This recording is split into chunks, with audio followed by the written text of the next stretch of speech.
great to have you. Really special, a special night, a special feeling when we get together, something that we don't get to do so often these days, especially tonight. We are having some incredible women with us to listen to. Just before we start, I like to acknowledge the traditional owners of the land in which we meet tonight, the Gadigal people of the Eora Nation, and recognize the continued connection to land, water, and culture. And we pay our respects to the elders past, present, and emerging. For some of you who might not be familiar with what we do here at the Social Outfit, just a couple of words. We are a fashion label. We make clothes, we make them right upstairs, and we sell them online and in our store down here. But we're a fashion label with a difference, because all the clothes that you see are made by refugees, mostly refugee women. We provide them employment here in Australia, but we provide them more than that, I would like to think. We provide them with a community that celebrates their creativity, that welcomes them, and that tries to empower them as it empowers us at the same time.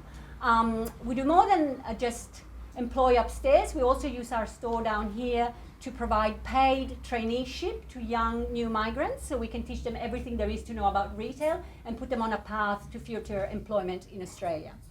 I'm just going to give you a couple of stats. We have been existing for 6.5 years. We have employed 38 refugees to date. For 33 of them, it was their first Australian job.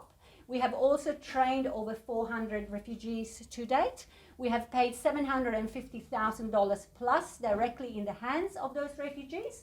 And along the way, we have saved 7 tons of fabric from landfill, because we use a lot of donated excess fabric from the industry. So that's that for an introduction of the Social Outfit. Now, it is my pleasure to pass the microphone to our incredible host tonight, who doesn't need an introduction in the ethical fashion world because she is the champion of ethical fashion. Clare Press, she's a Sydney-based sustainable fashion journalist, author, and presenter. She's the host and producer of the Wardrobe Crisis podcast. And not only that, she also produced and co-hosts the United Nations Ethical Fashion podcast with Simone Cipriani. Clare? Yeah, thank you. Hello, everyone. Thank you, Camilla. That was very glowing. It's not about me, it's about you and about everybody here. I just wanted to say how exciting it is to be part of this event, because the Social Outfit is one of my very favourite organisations. The work you do in the community is just very important and very inspiring, and it's so great to be here and amongst all of you. I was like, please take a seat. We're very lucky to have this evening to be joined by one of the board members of the Social Outfit, Aminata Conteh-Biger.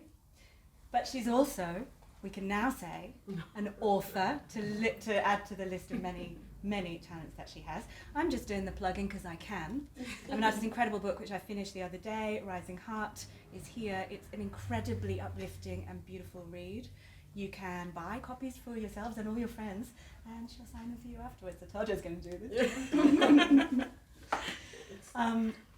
But your list of many talents and all the things you do encompasses being an inspirational speaker. And of course, being the founder and CEO of your foundation, the Aminata Maternal Foundation, which works to support women and children in Sierra Leone. You were one of the first Sierra Leoneans to settle in Australia. I wonder if you might begin by just, whoops, I forgot. I wonder if you might begin by just telling us a little bit about your background and about your story. I'm going to pass you this. So hi everyone, thanks for coming. I'm from Sierra Leone, West Africa. Most of people remember of the movie Blood Diamond, which is really sad, because most of the time when you talk about Sierra Leone, you have to talk about Blood Diamond. So I grew up in Sierra Leone with my father and four other siblings. I have a really extremely happy childhood, and I grew up very privileged and extremely protective father who really guided us and loved us and made sure that education was the center of especially his daughters. So when I hear a poem like that, it really hurt my heart because my dad was completely the opposite. His daughters were so precious, and he believed that education was something that would give us the pathway of how we can be who we are, or wherever we turn out, we end up in the world. So my life got disrupted during the invasion when the rebels entered the capital city, which was 1999. So I was kidnapped in the hands of my father for several months. The reason why they kidnapped girls was to be used as a sex slave and also as a human shield. So meaning when the rebels are fighting with the government, they will put civilians like us and give us guns, and then the government will think that we are one of the rebels, and then there was a lot of casualty around that. It was part of a world where I had this bubble, and all of a sudden it was burst. And my whole story of my kidnap, I think, from what hurt most is that I had to always think of me letting go of my dad's hands and walk towards a person that just looked at me and I knew was going to call me. And in a child that I've grown up being protected, I felt a need of protecting my father, and I knew what would have happened also if he fought them, because because the story was so common to us, so that really pushes me to walk away from him, and I never looked back to look at my father's eyes. So and then I became exchange. Part of after several months, we run out of food and medications. There were times that we didn't eat for weeks, and the rebels and the government came into agreement to really release some children. So I was miraculously one of that, and now end up in Australia in 2000. So I've been here for over 20 years now. Yeah. Thank you for sharing your story. Keep hold of the I'll mic. keep the whole. This is. And I really would, I know I sound like I'm plugging books, but I would really encourage you to read the story in the book because it's powerful, it's so harrowing, but your strength and spirit come through so strongly that it's just an amazing feat of storytelling and so important. And you obviously then move on in the book to talking about what happened when you came here. So what year was that? 2000. There's a bit that stuck with me from the book where you describe arriving here with your sister, and there are volunteers who are helping you, yes, but they bring you to an apartment in Western Sydney and it's empty. Can you talk to us about that? Like, what were your memories of arriving here, and what were the challenges that you faced as a new migrant? I think when we had the visa to come to Australia, I came as a full permanent resident through the IOM and UNHCR. We've been told that we've got a place, and I was part of the first refugee group that was resettling. And I remember back home, a family member would just give us African clothing because we think we're going to have wardrobe here when we come. And as soon as I landed in Australia, I did feel safe because I know what safety meant. You know, being from a safe home in a war and then arriving, I did. And I also came to Australia with not knowing where I was coming. I deliberately chose Australia, so not knowing really, this place. And then I thought, maybe it's Austria. Because the country I was, Guinea-Conakry, they call Australia Australie. So then I go like, okay, they're French too, but they call it Australia, so that must be Austria. So this is how I end up here. And I remember getting off the airport, and they drove us in this mini bus, and we went to Wally Park where they've had an appointment for us. And then I was expecting, I don't know what I was expecting, but I was expecting bed and all these other things ready for everyone. And they dropped us and they said, this is our home. And I walked in, and I still felt like it was a war zone in a little bit, not like in a dangerous way, because there was absolutely nothing. And you feel like, because I have traveled for 3 days, not knowing that I was going to travel for 3 days. So that was already confusing for me. Went to France, Singapore, and then Australia. So as people in the train, we all have gone through so much deep trauma that we don't know what the word trauma even meant. Then you almost come to this place that is supposed to be almost like a heaven, and then you got into this home and it's empty.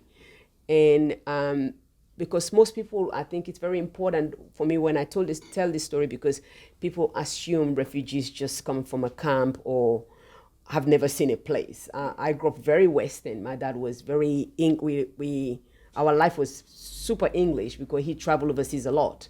So it was not foreign to me at all. I was just shocked by the planning that I've gone through UN, and all of a sudden we were just dumped in a way. And then we had to go straight away to IGM in Bankstown to buy food and get pots.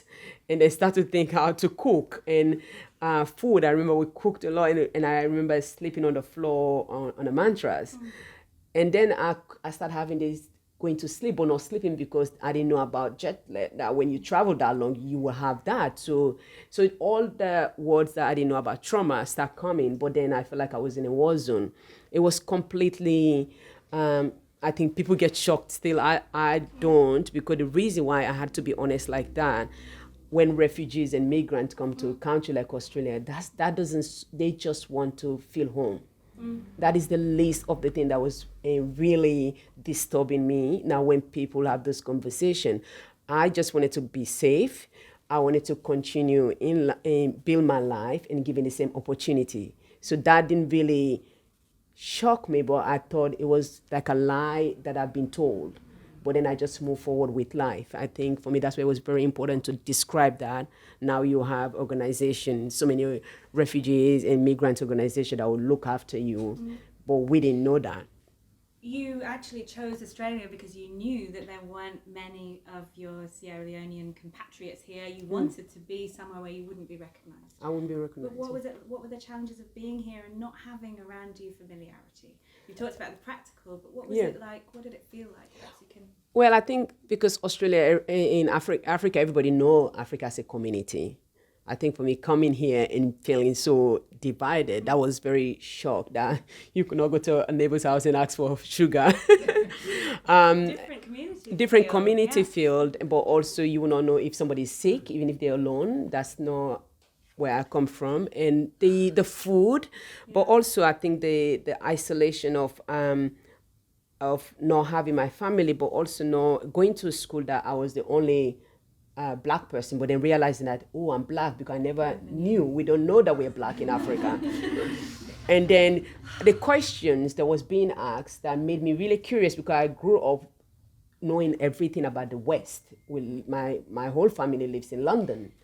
And then to be asked questions like, have you seen a lion, or do you sleep next to a lion? And I'm thinking to myself, wow, I had to come all the way to Taronga Zoo to see animal. That you people think that. I think the question, so I think for me, the most traumatic part that I didn't have words for, it was a conversation that I was having. Especially I remember when kids asked me if I eat rat, and I didn't get it.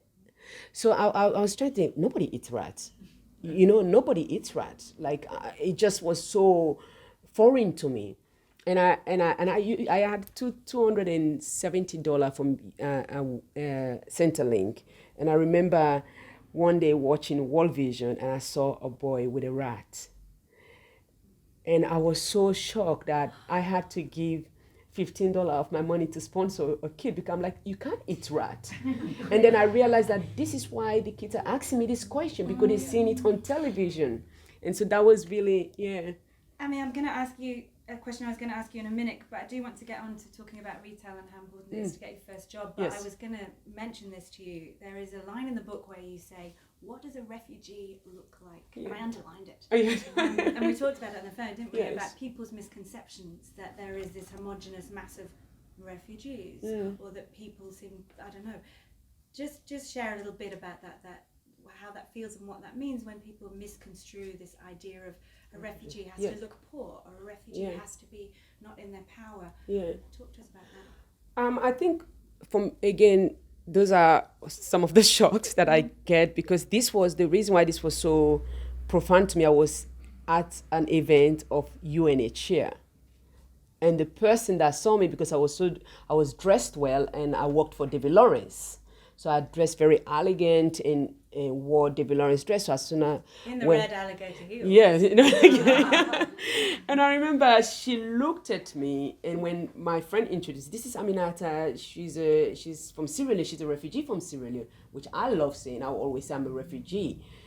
And she was really shocked because she had just seen the movie Blood Diamond, but she works for an organization that deals with refugee.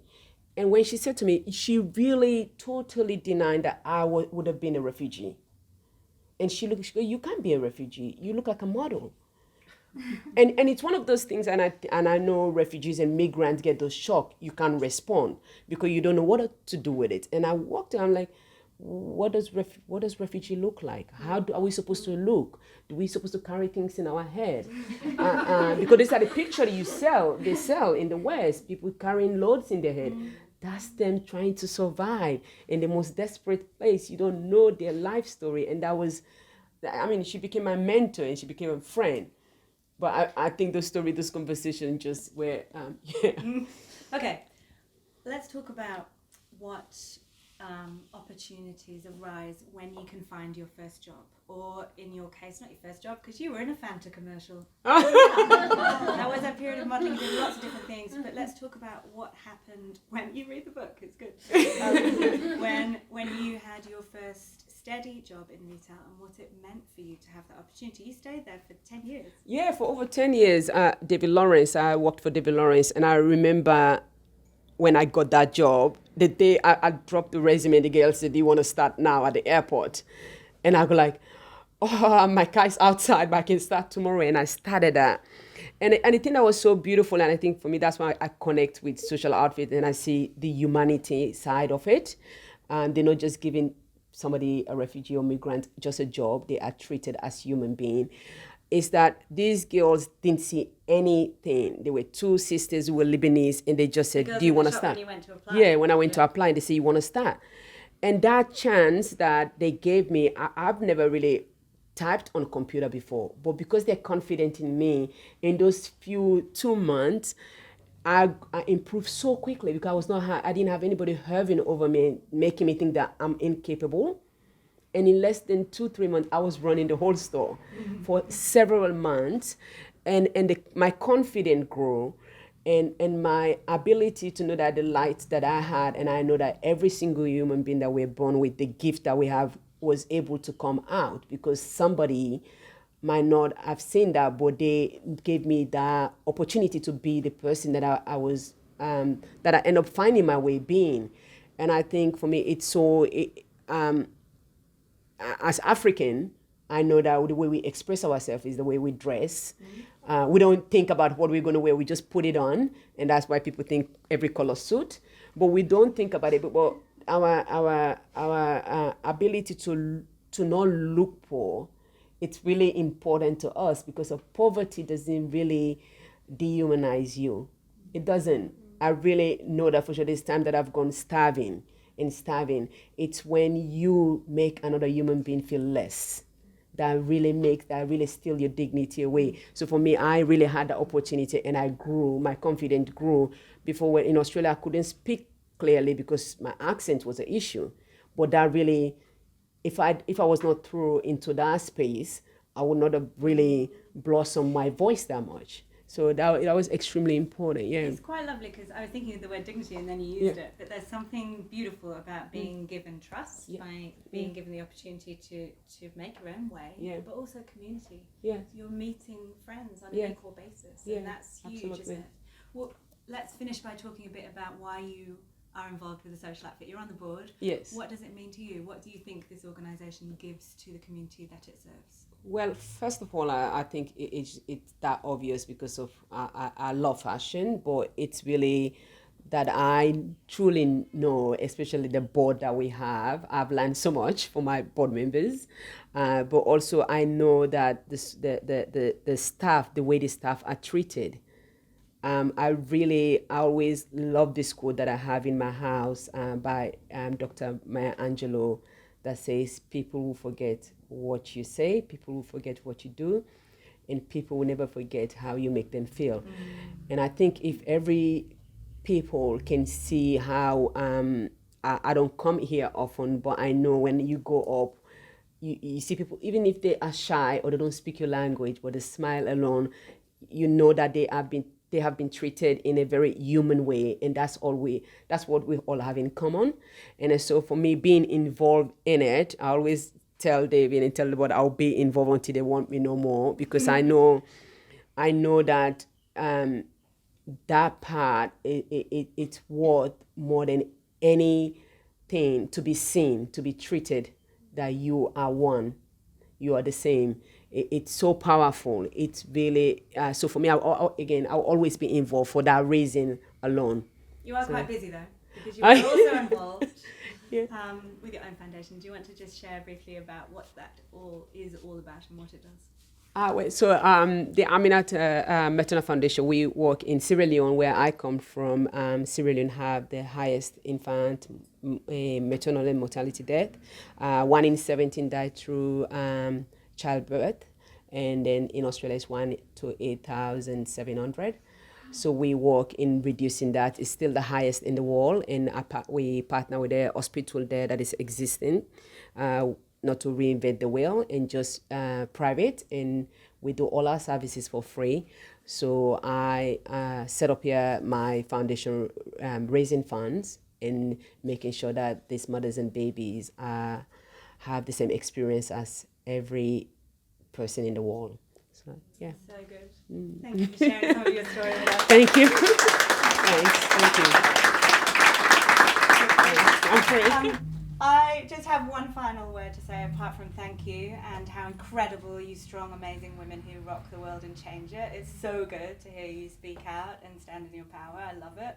But I do have one more suggestion, and it is...